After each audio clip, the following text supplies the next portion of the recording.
Parfait. Alors, je voudrais vous montrer un petit peu comment utiliser MT5 dans votre vie de tous les jours pour trader. Alors, ici, premièrement, vous allez devoir ajouter votre compte dans votre MT5. Vous allez faire le petit plus. Vous allez venir chercher le serveur de votre broker. Alors, pour moi, dans cet instant-ci, c'est 8Cap. Et puis, je vais rentrer les informations de mon compte démo. Alors, comme ça ici.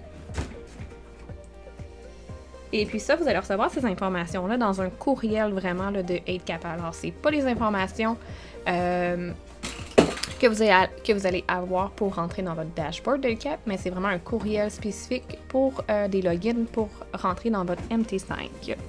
Alors, vous rentrez l'information, ça va vous ouvrir qu'est-ce qui se passe dans le compte. Alors, premièrement, vous allez voir la balance. Alors que ce soit une balance sur un compte démo ou sur un compte live, vous allez pouvoir voir qu'est-ce que vous avez dans votre compte. Ensuite, vous allez pouvoir aller dans Quotes, qui est ici au bout à gauche en bas. Puis là, vous allez voir qu'il y a des choses, des fois peut-être que vous n'allez pas les trader ou vous voulez en ajouter. Pardon. Alors, vous allez pouvoir peser sur le petit crayon en haut à droite, les sélectionner, ceux que vous ne voulez pas dans le fond, et puis les enlever de vos quotes, alors de ce que vous pouvez aller chercher facilement. Alors, pesez sur la petite poubelle et puis si vous voulez les changer, vous voyez les 3 petites lignes qui sont sur le côté, vous pouvez sélectionner le tout, tenir avec votre doigt et les monter. Alors, ça devient maintenant le Nasdaq qui est en haut pour moi.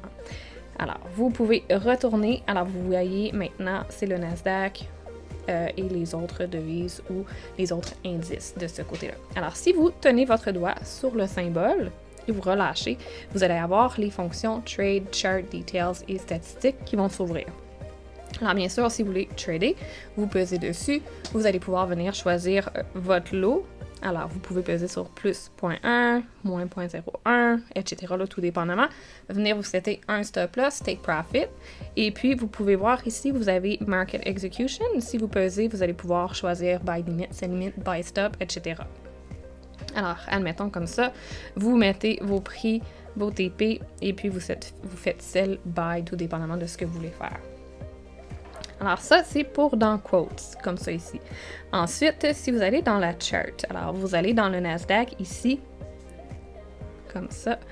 On va regarder un petit peu les icônes en haut de notre côté. Je pense que je vais aller dans le BTC, juste pour, vu que on est le week-end, comme ça ici. Alors, on fait le petit plus. Alors, je l'ai ajouté dans mes quotes ici. Alors, je vais aller dans Chart, comme ça. Et puis là, ça va venir me loader. Alors, en haut, complètement en haut, vous avez le M1, qui veut dire qu'on est en 1 minute. Si vous cliquez dessus, vous pouvez venir sélectionner 1 minute, 5 minutes, 15 minutes, etc. Alors, on pourrait le mettre en 30 minutes si on veut. Vous pouvez vraiment venir choisir là, le time frame en sélectionnant comme ça. Par la suite, vous pouvez, juste à côté, vous avez la petite croix qui va venir vraiment, là, vous pouvez aller sur le graphique et puis vraiment voir des données un petit peu plus précises sur des chandelles ou autres. Alors, c'est ce que vous pouvez faire, là, vraiment. Et puis, si vous voulez sortir de là, vous pouvez venir juste recliquer sur la petite croix et ça va s'enlever. Ensuite, vous avez le petit F. Alors, comme à plusieurs places, c'est vraiment pour aller mettre des indicateurs, etc.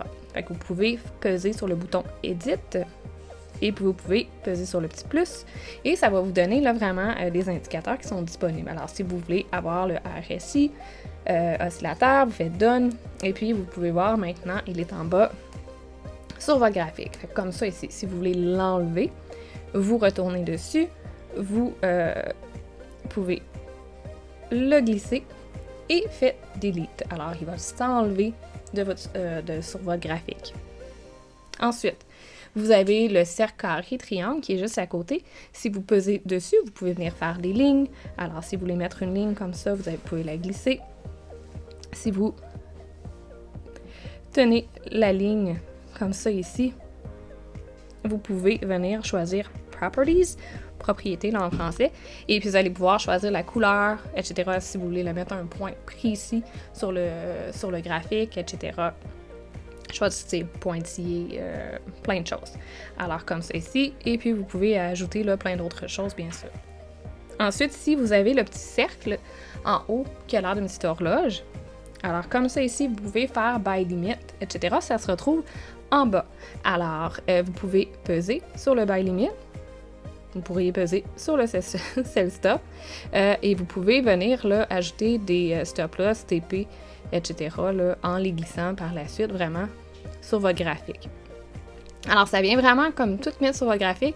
Par la suite, vous avez juste pesé sur la petite flèche, ici comme ça, pour les placer. Alors, comme ça, là, je ne les ai pas placés, fait que ça s'en va de mon graphique. Mais c'est ce que vous pourriez faire pour des buy limits, sell limit, etc.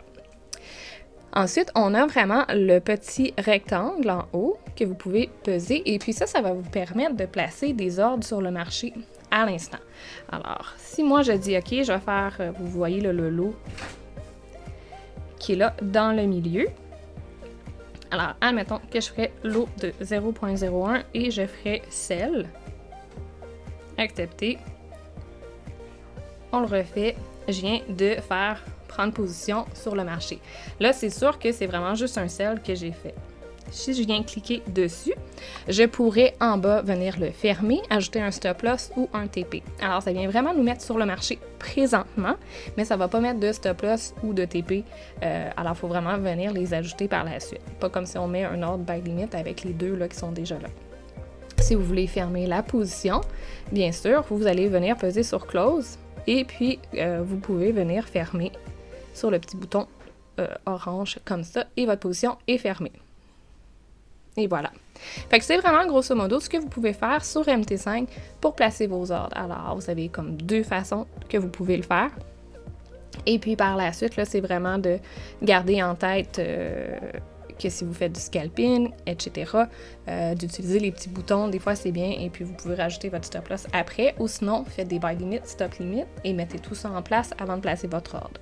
Alors, je pense que c'est ça, ça fait pas mal le tour, et puis vous allez pouvoir regarder là, vos trades, l'historique de vos trades, si vous en avez qui sont de placer, on va en mettre un, juste rapidement pour que vous puissiez voir.